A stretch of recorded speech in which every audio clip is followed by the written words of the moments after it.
So we start each one of these episodes like we don't know what we're doing, but we've done so many of these at this point that we know exactly what we're doing. So we are here with Justin Caballero of Revive Design and Renovation. And dude, first of all, thank you so much for being here. Absolutely. Thanks for having me. And I want to go into it right away. We've been trying to, you've been so busy growing this beast that we were trying to get you on pre-hurricane last year. Oh my goodness. Yeah. All good? Yeah. And everybody was evacuating and taking care of their families and things like that. And we've been trying to reschedule. And now we finally have you. And then you had a baby. I had a baby. Oh yeah. Yeah. I can't forget that. I got little Emma now. And That's awesome. So yeah, a lot of things have been going on, but dude, I'm so hyped for your success. Your social media is amazing in the fact that you're always posting about, I need to hire this person or I need to hire this person. So I want to take an even further step back. So I originally saw you, and I know it's a sensitive time right now, so don't cancel me, but because of the Tesla truck, the Cyber truck. Don't cancel me. Yeah. Don't cancel me. Don't cancel me. And we're not going to disclose the location anymore of where that truck is located. But it's right out front in the corner of the community. So I saw that and then was just kind of going through Instagram and things like that, and then saw your content. I'm like, holy cow, that's the same guy. And then we finally been able to connect. So like I said, we're just going to jump right into it. How did you get started in the, design and renovation business? Growing up, my dad always kind of had single family houses. He actually owned a mortgage servicing business. And part of he always had one division in his business where they were doing home remodeling. So kind of worked for him in high school in the summers, college in the summers. And then I also started working for a real estate developer in college as well. So I got introduced to real estate development, remodeling single family homes. The real estate developer was actually doing student housing. So I got to learn a bit of that business. So I was really intrigued, always been intrigued in construction and real estate. And then after I graduated from Ole Miss, moved to Tampa where my dad had moved to invest into real estate. He moved there in 2012. I moved in 2017 to Tampa. And we started doing single family remodels basically for like these private equity firms, hedge funds that were essentially going up and buying all the single family houses after the crash of 08, 09. Real estate prices really started to shoot up in like 2011, 2012, and then really have been going up really since just then. A bit. Yeah, just a little bit. Especially since COVID here in Florida. But kind of started more in the B2B space of doing the remodels. And then 3.5 years ago said, hey, Tampa's blowing up. Maybe instead of working for these private equity firms, we started working directly with consumer, direct to homeowner, so more B2C business model. And that's been fantastic. I like the B2C much better than the B2B. For this particular space, it's a lot more fun. We get to make a lot more beautiful spaces. I'm very passionate about remodeling. I think it's, you can really transform someone's home, because they're literally in their kitchen or in their bathroom, in their house every single day. So if you're able to make it a more beautiful space, it's just a better quality of life for them as well. So being able to get to work with homeowners and kind of see the before and afters is really exciting. So I thought, and looking more into it, you talked about being in the single family homes and working with the hedge funds and things. You're the first one, and I watch a lot of content, try to consume a lot of content. So when I come on here, I can get, different answers from different people. Yeah. I think it's very interesting how you're in this space versus the popular flipping and Section 8 and wholesaling. And I feel like your business, while there's some risk, because obviously there's materials and labor and systems and skills and, and things like that, it's not as like scary as the capital outlay of like buying a home, either, doing some type of hard money loan or bank loan, if you can even get a bank loan these days, or putting up cash, then going through that reno process. It must make you sleep, I guess, a little bit better at night, knowing that more than likely, you're going to be able to move these projects a little bit quicker and get your funds out of them. Yes, absolutely. That's a really good point. And actually, before we started this business, me and my dad were kind of underwriting different business ideas. And we're like, okay, what would it look like to flip houses? Okay, we kind of underwrote that business model.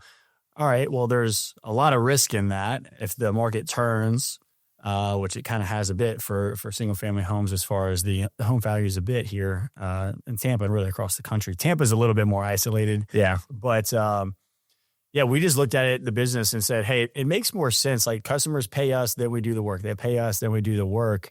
And we felt comfortable and confident in our ability to manage home remodel projects. There's still tons to learn. I'm not trying to sit here and say I'm an expert by any means, but I have experts on my team at every single position. We're getting better and better every day. But we were confident that we could manage the remodel process, and then we just had to figure out the marketing piece. And and that's kind of what you're hitting on, is what I want to get across to the audience is like the biggest thing I think in business, and I've learned through operating my firm with my partners, is cash flow. Cash flow is huge, and what I really I kind of use this as a cautionary tale as well, as that when you get into the flipping game and you get into the wholesaling is a little bit different, but you get into like the rental properties and things like that. Do you want to take all that risk reward over $1,800 a month in rent? You know what I mean? And, it's like, well, I can refi out the house. Yeah, that's if the bank can approve you, will approve you. So it's like, okay, I do refi the house you can refi it out at 7 or 8 points. You know what I mean? So it's like, I really want the audience to, not only commend you for what you're doing to, manage cash flow, get in and out of projects and do what you're doing and do that and not only do a great job, but also absolutely underwrite and do a risk analysis rather than just being like real estate.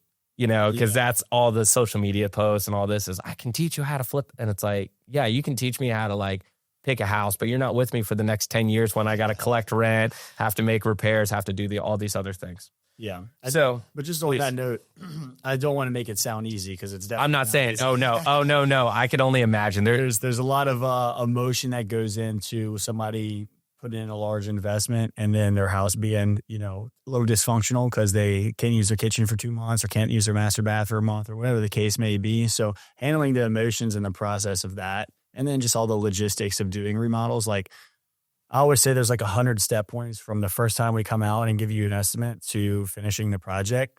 Like one of the balls is going to drop at some point as it's bouncing from 1 to 100. We're the best and we've been rated highly and our customers are happy not because we never drop the ball, but we pick it back up, we take ownership, we make it right immediately. And I think that whether it's a home remodeling business or any business, we're dealing with people, right? People are going to make mistakes, whether it's the towel guy messed up a little piece of towel, we're going to go fix it. It's just about making sure that your customers know that you have their best interest in mind and that you really care about doing the right thing. And I think if you could do that, build trust, whether it's for your business or any business, you're going to gain momentum over time and people are going to refer you, you're going to get repeat business, so on and so forth. Tell me about the early days of starting the team. What did that look like? So at first it was just me and my dad. And then we hired a project manager who was more of a construction expert than we both were to manage the projects, help bring in some of the subcontractors. But it was just very scrappy entrepreneurial startup. We met in Hyde House over in Hyde Park every morning. We just get our coffee, sit down at 8 a.m. and just started building stuff. Hey, what happened yesterday? What are we doing today? Type thing. And then we recruited one more and then just one more and just kind of kept going. So early on, I was doing the sales, which I love to do, but I don't do any more sales appointments anymore. It's really, we call them remodeling consultation appointments because we're just trying to figure out if we can help you, And then, at one point I was answering the phones, doing sales, doing marketing. And then, as you grow, you kind of start to build out the org chart. And now we have about 50 full-time employees. Wow. And now we have about probably 150 to 200 construction workers out in the field every day. So what systems have you put in place, processes, things like that to make sure that your team is performing at an optimal level? Yeah. So we try to leverage technology as best as possible. So we use Buildertrend as like our project management software. So we do, our project managers go to the job site every day, take photos, take notes of exactly what's going on, and they're able to upload it to Buildertrend to keep everything organized. Also have all the financial data in there as well. We're able to pull a lot of reports and things from Buildertrend. We have a CRM on the front end called Go High Level. I don't know if you use that or what you use, but that's been pretty helpful for us. You can automate text, emails, so on and so forth.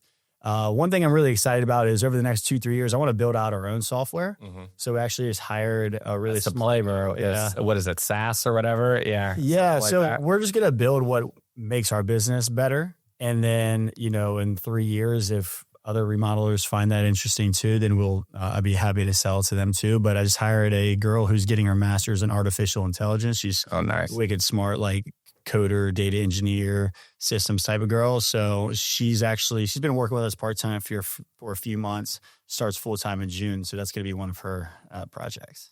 So tell me, and not to put you on the spot and don't feel like you have to share a specific story, but you said earlier that, it's a very emotional process and, you're dealing with somebody's home and they're partially displaced and you got these people in your house constantly and things like that. Maybe something that they wanted, when it was finally built, didn't look the way they wanted. How do you deal with that? How do you, I guess, maintain expectations and or deal with these kind of issues, we'll call them, that may arise?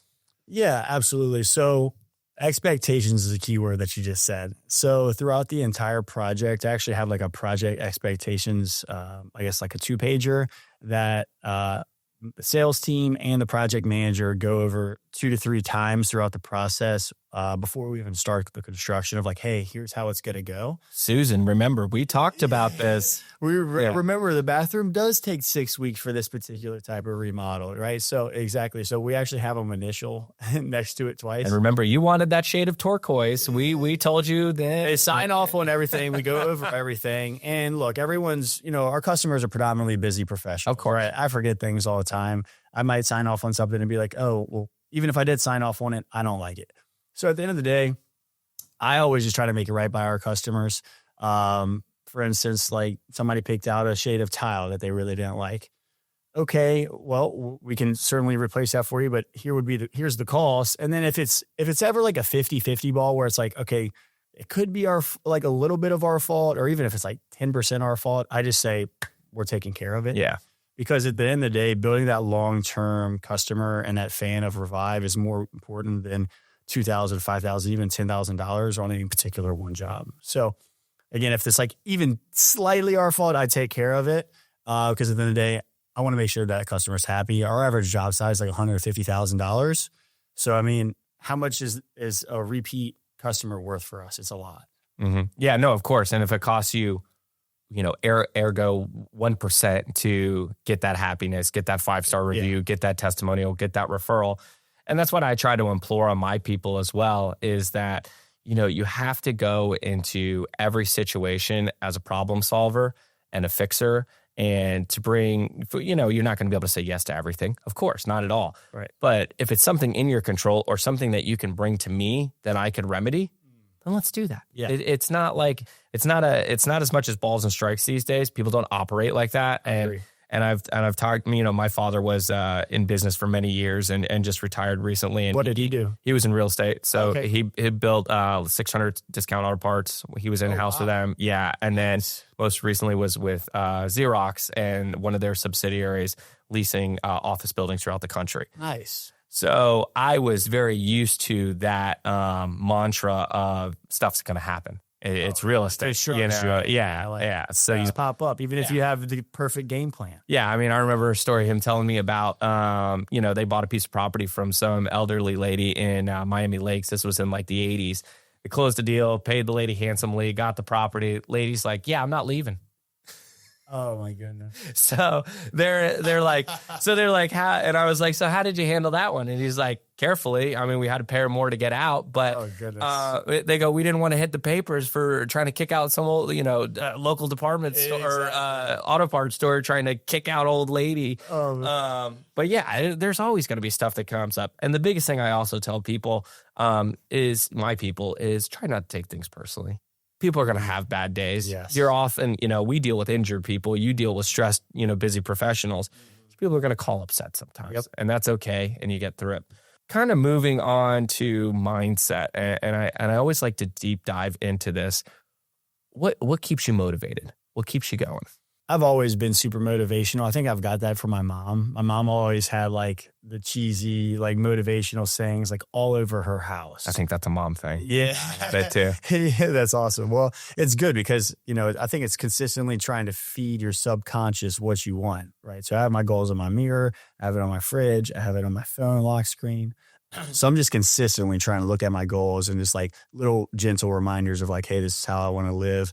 Remain present, remain grateful, just win one day at a time. So it's like I have these big lofty visions for my life, but I just try to break it down to just win today.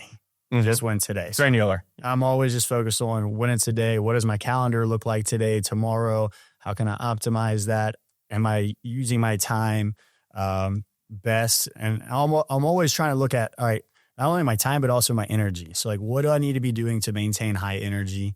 But what keeps me motivated, honestly? So I grew up fairly, I would say like upper middle class, like pretty well off. Like we had a lake house, a boat, 2 jet skis, all that good stuff in Baton Rouge, Louisiana.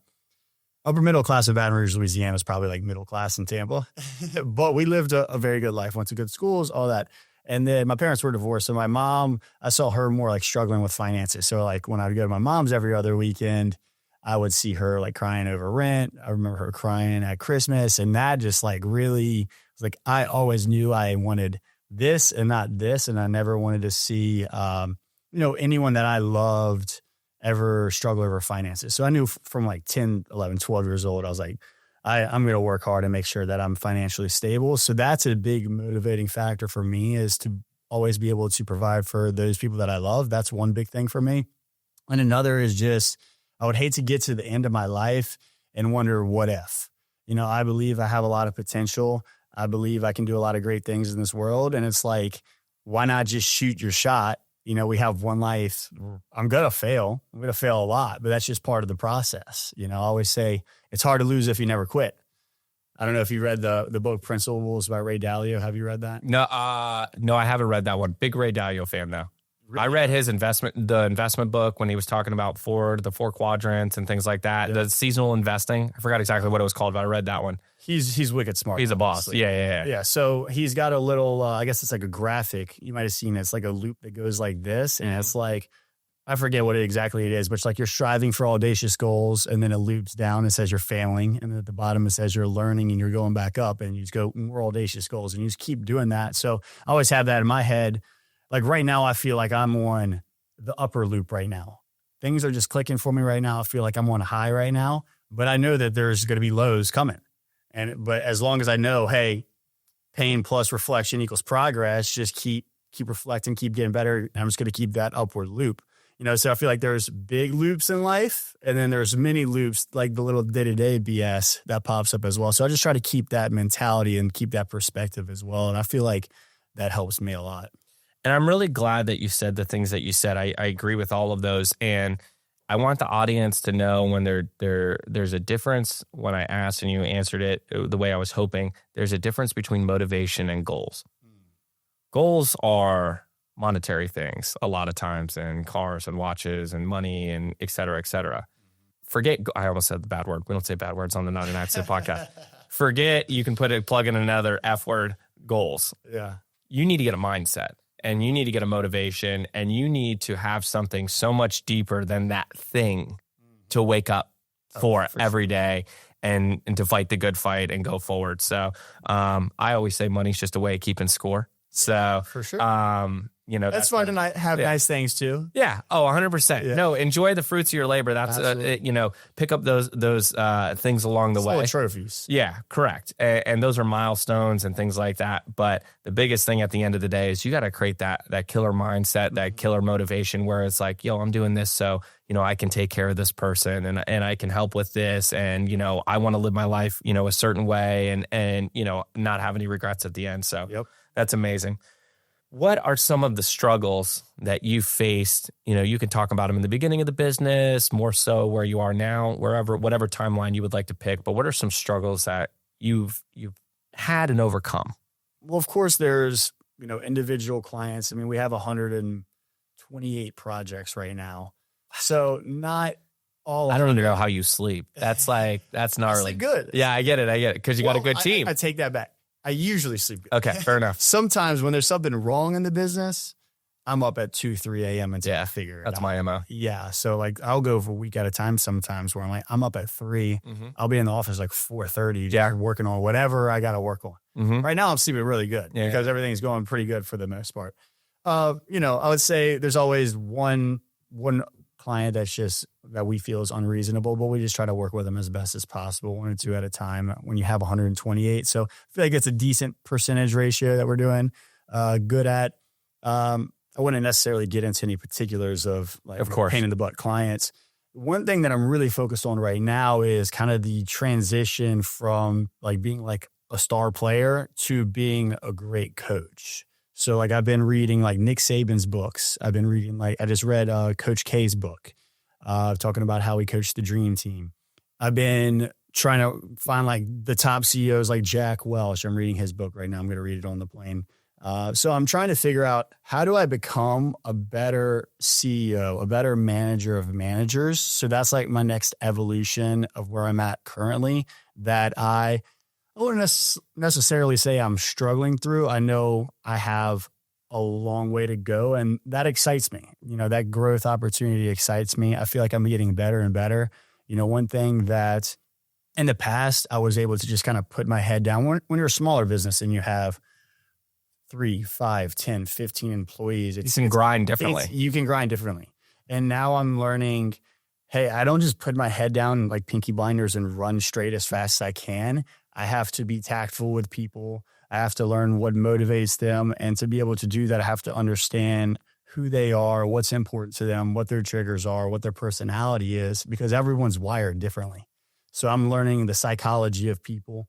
I don't know. This is something that I found to be super helpful and could be good for your audience or you if you don't, not using something like this. Have you ever heard of Culture Index? No. Oh, is that like the test or whatever? Yes. Yeah. So it's basically, it gives you and it shows what people are motivated by. Is that what it is? Yes, a little bit. Yeah. So they have like the DISC profiles, which gives you a lot of their motivations, but this is basically their personality. It's 2 charts. It's their like normal personality, and then it's their job behaviors, how they're modifying their behaviors and their current job. So I signed up for this about 3 months ago. I have a coach. His name is Brandon. I'm happy to introduce him. Selfless plug. I don't get paid or anything from this. It's just helped me a lot. The link in bio. And, yeah, his name is Brandon. So basically, for every different, part of my company, every different job position, we make like a profile of, hey, these are the types of people that would be best fit for this. So like for sales, I only hire salespeople with like 3 or 4 different types of profiles, because they're naturally wired to be best at sales. Not to say that someone with a profile couldn't succeed in that, but these are the guys that are naturally wired to be best at that. So same thing with my accounting, same thing, every position. I don't hire anybody that doesn't fit kind of the prototype person, because you want to get the right people in the right seat. But also I can understand my team. I can look at all the charts and I can kind of understand how this person likes to communicate. I can understand what what some of their motivations might be, whether they want to be more of a team guy or out front calling the shots. A lot of these different things, and it just helps me communicate and manage and lead people better. So I would highly suggest it. If Definitely you're looking to scale out. company, I'll get with it's you a on that. valuable tool. Yeah. The big thing that I try to look at or try to go through is, like you said, removing myself from the business, air quote. So I have, like you said, with me a big whiteboard. It's like an 8-foot whiteboard in my office with all the goals for the year. Yeah. It gets the people going. All the goals for the year, what I want to see for each case manager, attorney, et cetera, et cetera. And one of the things that I wrote on there is, can you delegate that? And I've constantly had to, remind myself, it's like, is this a task that I can have, another person in my organization do, so I can keep moving the organization forward? And that's probably over the last year, the biggest thing that I've struggled with, because it's very similar. I was very used to being like, okay, I'll take care of it. Okay, I'll take care of it. It's like, this is a teaching moment. So, yep. No, I think that's really important. And I have my company org chart on my desk at all times, and I just pick it up like 2 or 3 times a day. Like, who should we move around? Can this person become a manager? Do we need to fill this role? All right, we need to hire these 5 positions. So I'm just constantly keep that updated. One, because that's what I'm doing a lot of my day is like, all right, recruiting, some interviewing, managing, like just trying to continue to refine what we're doing. So being so young, I saw you won 30 under 30 in 2022 on a local award. So obviously being in either your late 20s or your early 30s. So I just turned 31 last week. Nice. We'll cut that part out, dude. I feel great. Yeah. I feel great. How when you're bidding, and you've been bidding these jobs for a long time and going into people's homes, and obviously when you're bidding a project of on average $150,000 plus, how did you get people to take you serious? I guess just the way that I Because probably most of them, you're probably their kids' age. Oh, and yeah, that's that. Certainly no. Our average, homeowner is probably like 45, 55, kind of that age range. I mean, we have people that are 25, we have people that are 85, but the average is kind of, 50.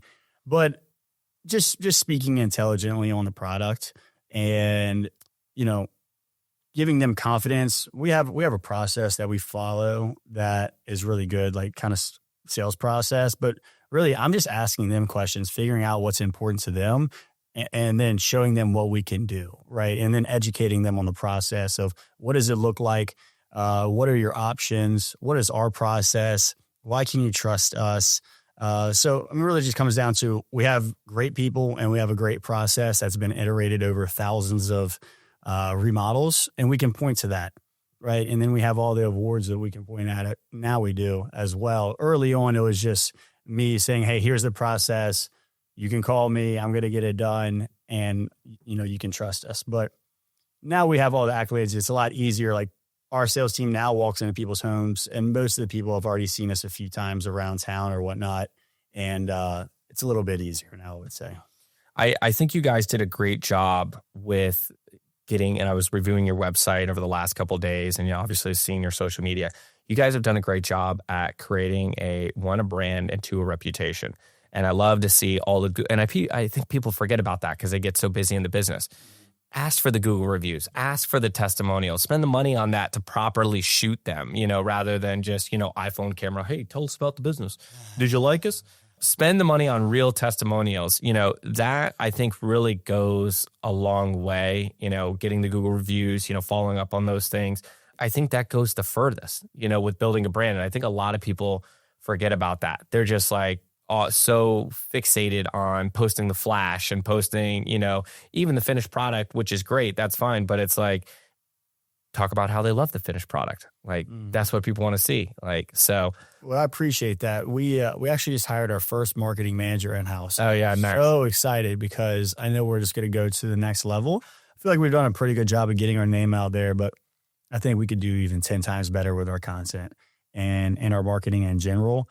We do invest in making sure that we try to have the best marketing, but now having somebody full-time in-house to manage the process. She just started like 2 weeks ago, but she's already kicking ass.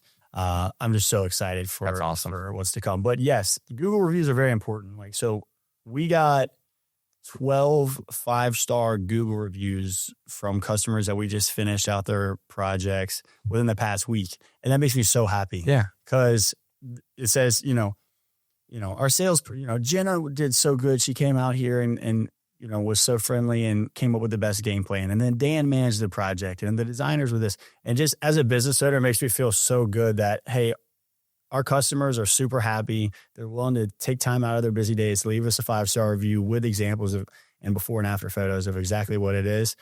But yes, you do have to ask, because even like my favorite restaurants that I'll go to a few times a month, I mean, I probably left like one of them a 5-star review. But if they asked me, I'd be like, hell yeah, I'll do the 5-star review. Meat Market, I don't think I ever left your review. I'm sorry. I'll leave you one. And I'll probably been that. Yeah, that's where I was. Yeah, we ran into each other. Yeah. And I'm like, man, I was just thinking about that. And I was like, man, I don't think I left them a review. That's funny. So, yeah, I was there on Wednesday with the. You got to ask. Yeah. And not just like post a stupid little sign with the QR code. I mean, and that works in some aspects, but like, hey, if you guys make it like, personal. Yeah, I think that's huge. With that being said, I have, and I'll kind of direct you, kind of with I'm going with this question. I've written down customer service via lead gen. And I'll use my business as an example, and I'm not hating on anybody, but with how I operate my firm and my partners, we're very much about customer service based, meaning we allow that to be our marketing and getting, referrals from that. Mm-hmm. Whereas other law firms, they're just like, well, we'll spend more money on lead gen and get another case or another handful of cases, whatever it is, what it is. What are your thoughts on that kind of concept? Oh, I think it's huge. And I mean, going back to, even if it's only like 10% my fault, I'm going to take care of it, because if that customer even thinks a little bit that I did them wrong, then that really hurts me and my brand reputation. Again, the ball's going to bounce from 1 to 100. Somewhere the ball's going to drop. It's just construction. But I want to make sure that the customer feels like we did right by them and they took care of me. And even if there was a bump in the road, they took care of it. They took care of it immediately. I didn't have to complain about it. They just did the right thing. And at the end of the day, that's what you want in any business relationship, in any customer relationship. They just want to know that you're going to take care of them at the end of the day. And that's what gets you referrals. We call them reloads when it's repeat business. I think in the past 2 weeks, we sold 5 referrals and reloads because of what we're doing. Hey, you did a great job. Come do my bathroom. Hey, you did a great job. Do this. I will say too, building on that, I think when you're in the customer service and sales business, a lot of people, when they're upset, they just want to be heard. Mm-hmm. And they're probably not even upset at you. I had a client, and if she's watching this, yes, I'm talking about you. No, I'm just kidding. She was frustrated with some things, and she was in pain, and there was a lot going on, and we were litigating the case. And anybody that's ever been through litigation, it's a nightmare, and it's a process, and it's not fun. And I just started out. She sent me this text message, and she was frustrated, and I said, "Can we talk?" And she said, "Absolutely. Call me at 7:00 or whatever." So I called her, and I said, "Can I just say to you before we get into this? I hear you. I want you to know when we go through this conversation and you're venting your frustrations and you're telling me how you feel about, the process or this or that." She's like, I said, "I want you to know I hear you, and I'm actively listening. I'm not at the office, and there's nothing else going on." So, and it was one of the best conversations. That's a great way to frame it up. Yeah, it was one of the best conversations that I've ever had with a client, because, they hear that when you're typing in the background or you got traffic in the background or something. It's like you're just calling them on the way home, and there's all, et cetera.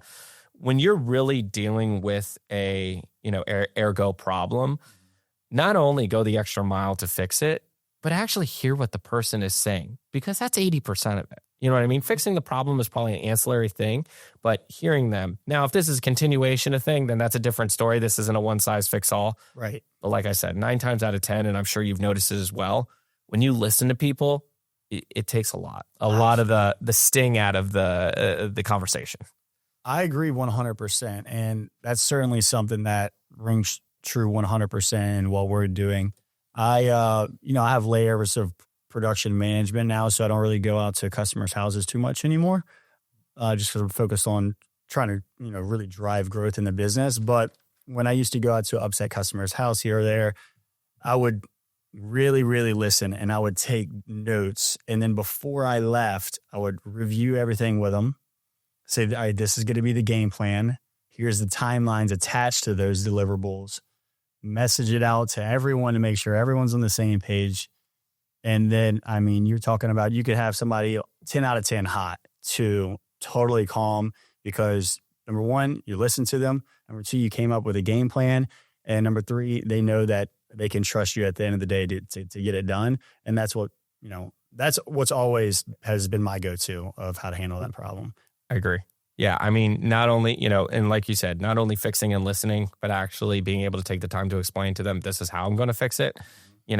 There's a process to this. Or if you just want to keep playing for leads forever, then you can do that too. I ask this on every podcast, and I'll give you my example. I ask, when did you feel successful?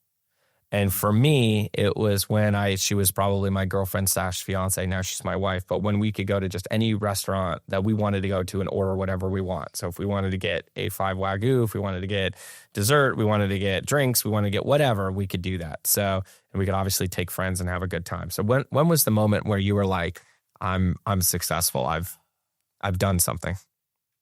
I don't know if I've felt that. I will say, buying the new car was pretty cool. And it's like, wow, is this real life right now? Sick. Yeah. So I don't know. I feel like I'm still so early in my process that I don't feel super successful. I joined an organization called YPO, Young Presidents Organization. Mm-hmm. And I always say, like, I'm the youngest, dumbest, and poorest person probably in the room. And there's like 150 people. And that to me is like, okay, now I'm the little guy in the room again, which is good. Those are the type of environments that I want to be. It's great to get humbled that way. Oh my goodness. Because you're talking about guys worth, tens of millions of dollars, some of them hundreds of millions. I think there's a couple of billionaires in there. And it's like, it's humbling. It's like, okay, I got a long way to go. But it's really cool for me because I get to see how they operate their life, their business, with their kids, with their wife. So it's like, it gives me a clearer picture of like what the next iteration of life looks like. But yes, it obviously is nice to be able to go out to nice restaurants and travel and things like that. It just, the freedom is definitely something that is worth working your butt off for, to be able to do those things. You mentioned the point, just talking about that organization that you're part of and being around those people. I will say that for me, that was the success part. For the growth part, I think when my growth really took off is when I started getting around those people and kept my mouth shut. And, I feel like and I've seen iterations of this where when people get in those settings, they try to show how smart they are. You know what I mean? Let me show this baller, this, and I appreciate you saying that. I was the youngest, dumbest, and poorest in the room. And, I feel like people are so focused, like I said, on trying to hype up their own stats. They don't step back well and just like, let me soak in this information. Let me soak up this opportunity. So I would say for the audience, that's a great mindset to go into something like that, to just be able to soak up, information from these people that have been there and have done it. Yeah, I think I read a book called Choose Your Enemies Wisely by Patrick Bet-David. I mean, he's good content out there. I've watched a ton of his podcasts. Yeah, on YouTube. He's hardcore. Yeah. He's great. But it was basically, one of my takeaways was, who are you comparing yourself to? So if I compare myself to, other kids around our age or kids we went to high school with and stuff like that, there's nothing wrong with anybody's decisions in life, but it's like I could feel more successful than I need to be thinking of myself, right? But if I compare myself to these group of individuals, I'm like, all right, I still have a long way to go. And for me, that's inspiring, and it keeps me motivated and it keeps me driven. It's like, oh, there's whole other levels that I can get to that I'm just scratching the surface. Like, I can operate a whole different level. To your point, I watch probably every couple months I watch 2 videos. I watch one, which is not for a younger audience, the Dana White talking about, I don't know if you've seen it, with talking about how this generation is soft and like, I love Dana White. He cracks me up. Yeah. And if you're a savage, like, I watch that one. The other one I watch. Talking about a great entrepreneur. Yeah. I mean, that's the dude who's just willed his way. Yeah. I mean, just hardcore. And I've watched a lot about him, and he's a bad man pajama. The other one is the Matthew McConaughey Oscar acceptance speech. I love that. Which that one I don't think gets as much hype as it should. When he was talking about who's your hero, and my hero is 10 years down the road. And for me, my greatest enemy is tomorrow. It's, what is going to be put in my face that I'm going to have to conquer well, and conquer with grace and, efficiency and, a certain amount of poise, and to keep getting better and better each day. So I love that you're quoting books too. Nobody ever quotes books anymore. So that's awesome. Man, I love listening to podcasts and watching YouTube videos. I think those are great, like little clips and timely in a lot of situations. If it's like here's an economic update or news update, that's important. But if you got to think about how long and how much effort it takes to write a book. Oh yeah. Right. So if you can read a book from somebody who's mega successful. And years. Yeah. Multiple iterations. Talking about they can squeeze it down into 200, 400 pages, whatever. They're like, okay, everything in that book was worth that person's time who is mega successful to take their time and write that. Like, I think that books are just invaluable. And I wish I spent even more time reading it. I'm always reading like 3 to 5 books at a time, like 10 pages at a time. Mm-hmm. But man, books have definitely helped cultivate my life a lot. I did, I think 75 hard like a year or so ago. How was that? It was amazing. It's a lot of testosterone. That's probably how we had my daughter. Yeah. But would you do it again? Yeah, I think my wife and I are talking about actually doing it on Monday. We're going to start. She wants to do it with me. She made it. So here's how I did it. And I wouldn't call it cheating, but I did it the first time probably like 2.5, 3 years ago. Okay. And I made it to day 37. And I was just like, I'm too busy. I can't figure it out. And I'm like, and I was so angry at myself. So what I did was I almost call it like 75 hard plus. So I didn't officially start until 2 weeks after. So I did like a 2-week get the body functioning, prepared for it. Okay. And then I went into 75 hard. Interesting. It was one of the most. How'd you prepare for it? Just started doing the stuff best that I could. So started reading a little bit, started eating better, started drinking, because a gallon of water is really hard. You could only technically drink, I think, like a liter of water an hour. So if you're only through a half gallon at 5 o'clock in the afternoon, you're staying up the next 4 or 5 hours drinking water and stuff. It was the most, shout out to Ed Milet. It was probably one of the most transformative experiences of my life. And it ignited my love for reading, because it forces you to read 10 pages a day. And everybody's like, oh, I can't read a book. I read 5 books in 75 days. Wow. Because you're reading 10 pages a day. And it's you get through, 150 page book, you get through in 15 days. What was your biggest takeaway from 75 hard? You have to have, besides the baby. Yeah. Shout out, Emma. You have to get a schedule. And you have to and nothing else matters. And your time gets incredibly valuable, because it's my schedule was so busy. If I wasn't up at 5 o'clock working out, I wasn't getting it done that day. So and you have to do it twice. Correct. Yeah. So I had to figure out okay, am I running in the morning and then hitting the gym for lunch? Am I hitting the gym in the evening? Am I running at lunch, hitting the gym? What kind of organization am I doing here? And then it's okay, what are my meals going to be that day? Or what am I, how am I going to do that? Okay. Have I drank a half a gallon of water by noon? So you're tracking those things. Okay, when am I going to read my 10 pages? Okay, I'm taking my progress picture every morning at this time. So you really figure out systems and processes, to put it all together. The biggest takeaway that I can give you, though, is if it matters to you, you will find time. If it matters, you will find time. And you discover a lot of crap that you do in your life that you don't have. That doesn't matter. You're talking, you don't have time to talk to people that you don't have time to talk to anymore, tasks that you don't have time to talk to anymore. Because, you got to sleep 6 to 8 hours a day, 45 minutes for 2 workouts. Your time gets crunched, and then you want to spend time with the family and you need to work. So yeah, it was amazing, and it was a lot of fun, and I'm going to do it. If she doesn't start at Monday, I'll probably start it in May again and go through it. Oh, and so there's no alcohol. Dude, I think I drank 3 times last year. That's awesome. Yeah, I did. And I was never a big drinker anyway. For me, I always I love driving my cars. So I'm not a big Uber fan. I'll take Uber, but I would rather drive. And then if I drink and get pulled over and it's a lawyer, it's attorney Kevin. You're on the news. Yeah. Oh, I'm 100% front page news. Look at that dummy. So yeah, don't drink and drive. Please don't. And don't call me. I don't do that. I don't practice that type of law. I'll get you a great kind of.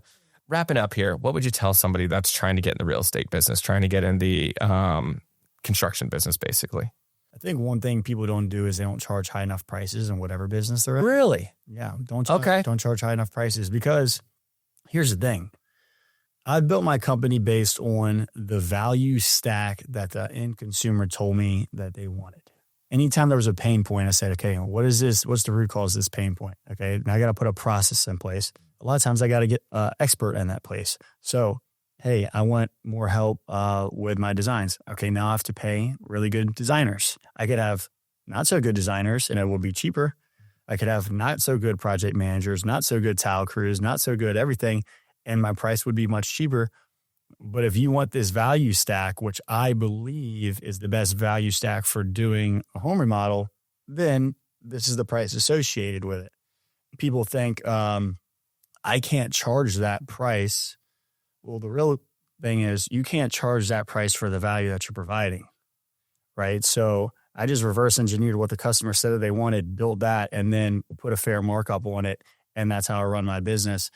So I guess at the core of that is listen to your customers' pain points and then build a system that delivers on a good service to meet their needs. And a lot of times people don't charge a high enough price, so they can't afford to pay the good project manager, to pay the good designer, to pay the good tradespeople. And then they're stuck in this vicious cycle of charging low prices, only doing cheap projects for flippers who are on a really tight budget, and then have no money for marketing and then no profit left over. That's no way to run business, and that's no way to do life. You know, I love the people I work with that have experts, designers, project managers, salespeople. They all kick ass. Mm-hmm. You know, we've built a really good culture because we've built a business and a process that allows them to make a lot of money, have a lot of fun, and help a lot of people. And when you're able to do that, then you have a bunch of high performers coming in to do just that, make money, have fun, and help people.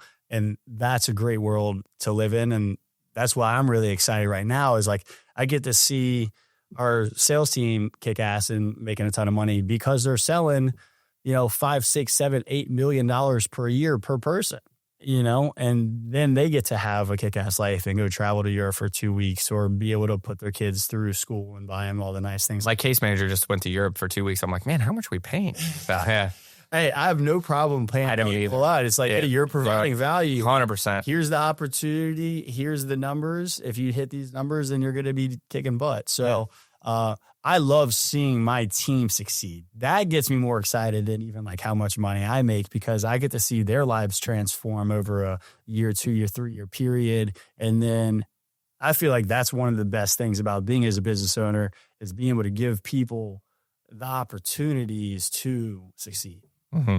I couldn't agree more. And I think everybody should strive, and to your point, to make sure that you have the processes in place to hire the highest performers, because that allows you to create the best product, charge the most amount of money, make the most amount of money, and deal with the least amount of downside. Amen to that. So with that, we are going to be wrapping up. I will put all of Justin's social media and contact details in the bio below in the description. So make sure if you need a home renovation, you reach out to him. And as we always end this, it is not an accident that Justin is as successful as he is. Make sure so my producers don't yell at me that you like and subscribe to this video and to this channel. We appreciate you, my dude. Thank you very much. Thank you again. Appreciate it. We'll see you guys soon.